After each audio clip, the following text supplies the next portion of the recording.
1974 7 ستمبر کو قائد اہل سنت امام نورانی علیہ الرحمہ آپ نے بھٹو سے کہا کہ یہ قادیانی کافر ہیں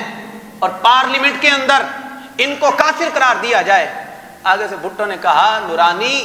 کسی کو مومن کہنا یا کافر کہنا یہ مسجد یا مدرسے میں ہوتا ہے، یہ بین الاقوامی پارلیمنٹ ہے، اور اس کے اندر اگر ہم نے کسی کو مسلمان یا کافر کہا تو لوگ اس پر کیا باتیں کریں گے کہ یہ دین کے مسائل کو پارلیمنٹ کے اندر ڈسکس کر رہے ہیں۔ آپ نے فرمایا بھٹو اب رسول اللہ کی بات آئی تو تمہیں لوگوں کی باتیں یاد آنے لگی کہ لوگ کیا کہیں گے۔ فرمایا میں تم سے ایک بات پوچھتا ہوں، یہ بتاؤ اگر کوئی بندہ تمہاری کرسی پر بیٹھ جائے اور کہے کہ میں وزیر اعظم ہوں اس ملک کا، تو تم اس شخص کے متعلق کیا کہتے ہو؟ کہا میری 2 رائے اس کے متعلق، یا تو وہ پاگل ہے یا کذاب ہے، یا پاگل ہو چکا ہے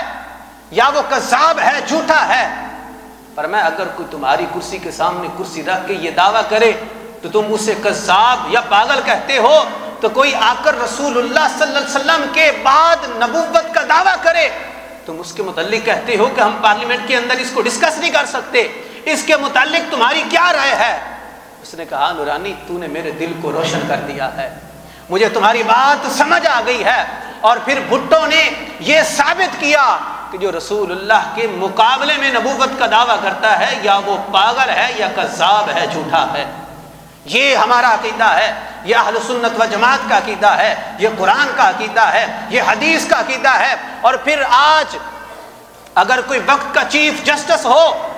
یا دنیا کا کوئی بھی بڑے سے بڑا لعنتی شخص ہو، اگر وہ رسول اللہ کے غدار قادیانیوں پر آزادی اظہار رائے کے متعلق نرم گوشہ رکھتا ہے تو ہم ایسے چیف جسٹس کو بھی جوتی کی نوک پر رکھتے ہیں، کیونکہ ہم ہر اس شخص کو مانتے ہیں جو رسول اللہ کی ختم نبوت پر عقیدہ رکھنے والا ہے، جو رسول اللہ صلی اللہ علیہ وسلم کو اللہ کا آخری نبی ماننے والا ہے۔ تو اس لحاظ سے ہمارا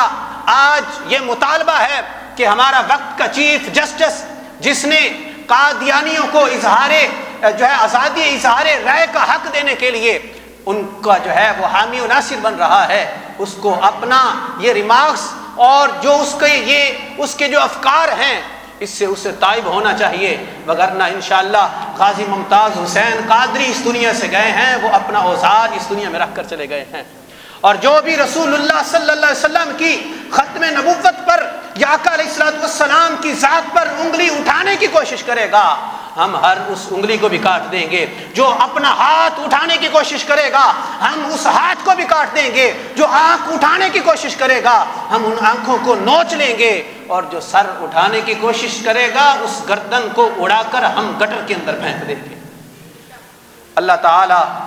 ہم سب کے ایمان کو سلامت رکھے۔ سامعین محترم، یہ دنیا کی دولت دیکھیں، یہ بڑے بڑے یہ حکمران آج ذلت و رسوائی میں مبتلا ہیں، یہ سب کچھ ختم ہو جانا ہے۔ ہاں وہ دیکھو، میں بغیر سیاسی بیان کے حقیقت آپ کے سامنے رکھ رہا ہوں۔ خادم حسین رضوی ایک معذور شخص ہو اور گھر کی حالت یہ ہے کہ جناب والا ٹوٹا پھوٹا گھر اور پرانے برتن پڑے ہیں، اور سامعین محترم جنازہ اتنا تھا کہ پوری دنیا حیران ہے۔ تو ساری کی ساری دولت رسول اللہ کی غلامی ہے، رسول اللہ کی محبت ہے اور رسول اللہ کے ساتھ وفاداری ہے۔ اور آج یہ عہد کر کے جائیں کہ ہم ہر اس شخص کے ساتھ بیزاری کا اعلان کرتے ہیں جو رسول اللہ صلی اللہ علیہ وسلم کے ساتھ ایسی غداری کرنے کی کوشش کرتا ہے، اور الحمدللہ آج کے بعد انشاءاللہ عز و جل سب یہ نیت کر کے جائیں کہ قادیانی کے ساتھ ہم بالکل سلام نہیں کریں گے، ہم ان کے ساتھ اپنا لین دین نہیں رکھیں گے، بلند آواز سے کہیں انشاءاللہ، ہم ان کے ساتھ کاروباری شراکت داری بالکل نہیں رکھیں گے، اور جو رسول اللہ کا دشمن ہے وہ ہمارا بھی دشمن ہے، اور جو رسول اللہ کا غلام ہے وہ ہمارے سر کا تاج ہے۔ اللہ تعالی ہم سب کو عمل کی توفیق عطا فرمائے۔